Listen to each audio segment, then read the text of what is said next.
Albatros, c'est de l'éducation gratuite des jeunes au développement durable.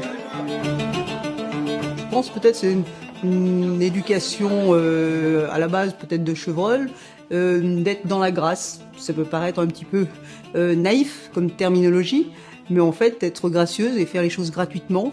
En général, les gens sont inspirés et vous le retournent au centuple, au bénéfice d'Albatros et du bien commun.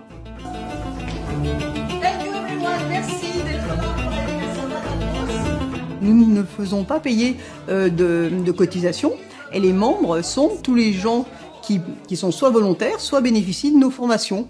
Donc ce matin, tous les présents ont tenu l'Assemblée Générale 2024 pour approuver les comptes, donner quitus à notre gestion et le rapport annuel ainsi que les comptes leur ont été distribués. D'autre part, l'anniversaire avec la remise des prix. Et puis cet après-midi, il va y avoir une activité sur l'agriculture pédagogique.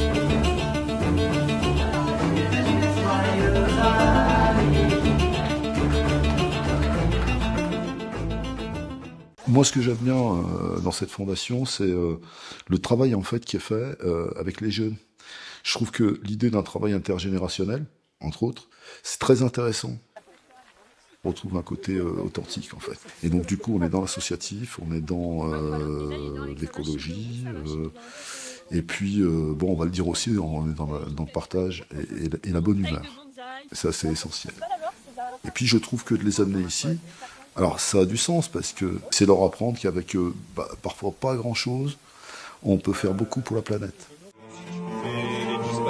On a été lancé à l'exposition universelle de Shanghai de 2010.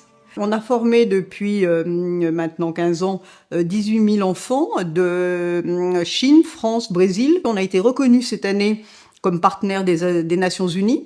Et puis on a développé aussi un modus operandi, si je puis dire, intégré pour s'autofinancer. On a créé Albatros Légal, c'est-à-dire des services juridiques gratuits et des ouvrages qui permettent de financer nos activités. Ici, les Alba Homes sont également utilisés pour financer en Airbnb nos activités. Et puis finalement, j'ai créé une entreprise sociétale qui s'appelle Create to Donate à Singapour, qui fait d'une part maison de publication humaniste et d'autre part a une licence pour vendre en e-commerce des objets. Donc par exemple, on a ceci qui a été fait par Philippe Tournaire, c'est un Albacoin. On a également des tableaux, des sculptures.